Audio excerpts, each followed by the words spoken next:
Everest मेरी शिखर यात्रा।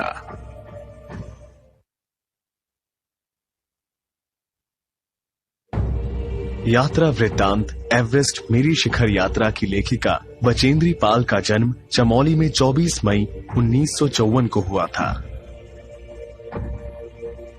बचेंद्री के पिता उसकी पढ़ाई लिखाई का खर्च उठाने में असमर्थ थे, इसलिए उन्हें खुद ही 8वीं से आगे की पढ़ाई का खर्च सिलाई कढ़ाई करके जुटाना पड़ा। 10वीं पास करने के बाद बचेंद्री के प्रिंसिपल ने उनके पिता को उनकी आगे की पढ़ाई के लिए राजी किया। कठिन स्थितियों के बावजूद बचेंद्री पाल ने संस्कृत में एमए और फिर बीएड की शिक्षा प्राप्त की। बचेंद्री को साल के कुछ महीने स्कूल जाने के लिए 5-6 मील पहाड़ की चढ़ाई करनी पड़ती थी। तभी से उनकी पहाड़ों पर चढ़ने की इच्छा पूरी होती रही। बचेंद्री पाल ने जब अपनी पढ़ाई पूरी की तो इंडियन माउंटेन फाउंडेशन ने एवरेस्ट अभियान दल में बचेंद्री को शामिल कर लिया। उसके बाद बचेंद्री पाल एवरेस्ट पर पहुंचने वाली प्रथम भारतीय महिला बनी।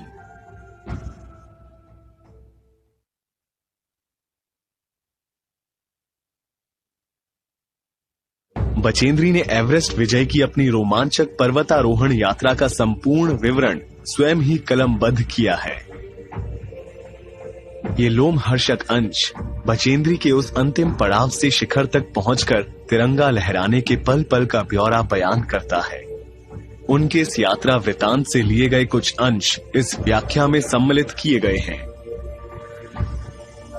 जो उनके साहस, दृढ़ प्रतिज्ञता, एवरेस्ट पर चढ़ाई के समय की मनोदशा व कठिनाइयों से परिचित कराती हैं। इस वृतांत के शुरू में बचेंद्री बताती हैं कि एवरेस्ट अभियान दल 7 मार्च को दिल्ली से काठमांडू के लिए हवाई यात्रा से रवाना हुआ। एक अग्रिम दल पहले ही रवाना हो गया था, जिसे उनके बेस कैंप पहुंचने से पहले दुर्गम हिमपात के रास्ते को साफ करना था। नमचे बाजार शेरपा लैंड का एक सर्वाधिक महत्वपूर्ण नगरीय क्षेत्र है। अधिकांश शेरपा यहीं के आसपास के गांवों के होते हैं। बचेंद्री पाल ने सर्वप्रथम नमचे बाजार से ही एवरेस्ट को निहारा। एवरेस्ट को नेपालियों में सागर माथा के नाम से जाना जाता है। बचेंद्री पाल अपने दल के साथ 26 मार्च को पैरिच पहुंची। तभी उन्हें लहोत्से में हिमस्खलन और हिमपात के कारण उनके अग्रिम दल के कुली की मृत्यु की खबर मिली। अभियान दल को दुखी देखकर उनके नेता कर्नल खुल्लर ने उनसे कहा कि एवरेस्ट जैसे महान अभियान में खतरों को और कभी कभी तो मृत्यु भी आदमी को सहज भाव से स्वीकार करनी चाहिए। उनके कहने का अर्थ ये था कि एवरेस्ट पर चढ़ाई एक जोखिम भरा अभियान है। यहाँ इतने खतरे हैं कि कभी कभी मृत्यु भी हो सकती है। इसके लिए तैयार रहना चाहिए और विचलित नहीं होना चाहिए। अग्रिम दल के नेता प्रेमचंद ने पैरिस वापस लौटकर उन्हें बताया कि उन्होंने कैंप नंबर 1 तक का रास्ता साफ कर दिया है, लेकिन ये चेतावनी भी दी कि बर्फ गिरने की वजह से अभी तक किए गए सभी कार्य बेकार हो सकते हैं। बेस कैंप पहुंचने से पहले ही इन लोगों को हिमपात और खराब मौसम के कारण एक रसोई सहायक की मृत्यु की खबर मिली। हिमपात अपने आप में एक तरह से बर्फ के खंडों का अव्यवस्थित ढंग से गिरना ही था। उन्हें बताया गया कि ग्लेशियर के बहने से अक्सर बर्फ में हलचल हो जाती थी, जिनसे बड़ी बड़ी चट्टानें तत्काल गिर जाया करती थी। सीधे धरातल पर दरार पड़ने का विचार और इस दरार का गहरे चौड़े हिम विदर में बदल जाने का केवल ख्याल ही बहुत डरावना था। इससे भी ज्यादा भयानक इस बात की जानकारी थी कि उनके संपूर्ण प्रयास के दौरान हिमपात लगभग 1 दर्जन आरोहियों और कूलियों को प्रतिदिन छूता रहेगा। अगले दिन डॉक्टर मीनू मेहता ने पर्वतारोहियों को एल्यूमीनियम की सीढ़ियों से अस्थायी पुल बनाने और रस्सों और लट्ठों को इस्तेमाल करने की जानकारी दी। तीसरे दिन बचेंद्री अपनी साथी रीता गोम्बू के साथ हिमपात के स्थान से कैंप तक पहुंची।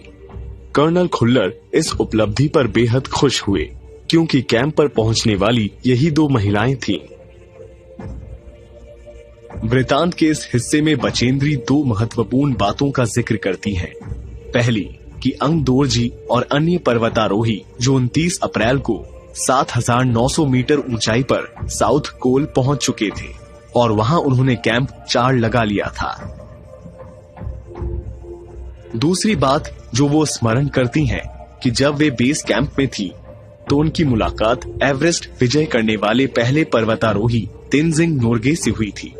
तेनजिंग ने उन्हें बताया कि एवरेस्ट विजय के पहले उन्हें 7 बार एवरेस्ट पर जाना पड़ा था। 15 मई 1984 को बचेंद्री बुद्ध पूर्णिमा के दिन लोहोत्से में कैंप 3 में थी। उस रात जब वो सो रही थी, एक लंबा बर्फ पिंड लोहोत्से ग्लेशियर से टूटकर उनके कैंप में आ गिरा। बचेंद्री समेत सभी लोगों को चोट आई और कैंप तहस नहस हो गया। इस घटना से बिना भयभीत हुए Bachendri Pal South Col camp पहुंची, जो कि पृथ्वी के सबसे कठोर स्थानों में से एक है। उन्होंने अगले दिन के लिए खाना, कुकिंग गैस और कुछ ऑक्सीजन सिलेंडर इकट्ठे किए। इस पड़ाव पर बचेंद्री को अपने साथियों जय और मीनू की चिंता थी, जो धीरे धीरे कैंप तक चढ़ रहे थे, क्योंकि उनके पास काफी सामान था। दोपहर बाद वे जूस और चाय लेकर कैंप से नीचे उतरकर अपने साथियों की मदद करने गईं। जय उन्हें देखकर अचंभित हुआ, पर बचेंद्री ने कहा कि वे एक दल के सदस्य हैं और उन्हें एक दूसरे की मदद करनी चाहिए। अगले दिन बचेंद्री पाल सुबह 4 बजे उठी। अंगदोरजी पहले ही बाहर खड़ा था। अंगदोरजी बिना ऑक्सीजन के तुरंत चढ़ाई करना चाहता था। ऐसा करने से उसके पैर ठंडे पड़ जाते। उसने बचेंद्री से पूछा कि क्या वो उसके साथ चलेगी। एक ही दिन में साउथ कोल से चोटी पर जाकर वापस आना कठिन था, पर अंगदोरजी पर बचेंद्री के विश्वास ने उन्हें आगे बढ़ने की प्रेरणा दी। सुबह 6:20 पर अंगदोरजी और बचेंद्री साउथ कोल से बाहर निकले। दोनों ने बगैर रस्सी के एक निश्चित गति से चढ़ाई की। बर्फ को काटते हुए दोनों आगे बढ़े। 2 घंटे से कम समय में ही बचेंद्री और अंगदोरजी शिखर कैंप पहुंच गए। ये जानकर कि बचेंद्री इतने परिश्रम के बाद भी नहीं थकी हैं, अंगदोरजी बहुत चकित और आनंदित हुए। इस तरह वे दोनों कठिन बाधाओं को पार करते हुए आखिरकार 23 मई 1984 की दोपहर 1:07 पर एवरेस्ट की चोटी पर पहुंच गए। बचेंद्री पाल एवरेस्ट की चोटी पर पहुंचने वाली पहली भारतीय महिला थी। बचेंद्री ने अपने साथ लाए लाल कपड़े में दुर्गा माँ का चित्र और हनुमान चालीसा को लपेटा, छोटी सी पूजा अर्चना की और इनको बर्फ में दबा दिया। आनंद के इस क्षण में उन्होंने अपने माता पिता को बहुत याद किया। बचेंद्री ने अपने रज्जू नेता अंगदोरजी के प्रति आदर भाव व्यक्त किया। कुछ देर बाद सोनम पुलजर भी पहुंचे और उन्होंने फोटो लेने शुरू कर दिए। दल के नेता कर्नल खुल्लर बचेंद्री की सफलता से अत्यंत प्रसन्न हुए और उनके माता पिता को बधाई देने की इच्छा प्रकट की। बचेंद्री पाल द्वारा इस कठिन कार्य को पूरा करना ये सिद्ध करता है कि मन के हारे हार है, मन के जीते जीत। बचेंद्री पाल के सामने कई कठिनाइयां आईं, लेकिन उनके मन में कभी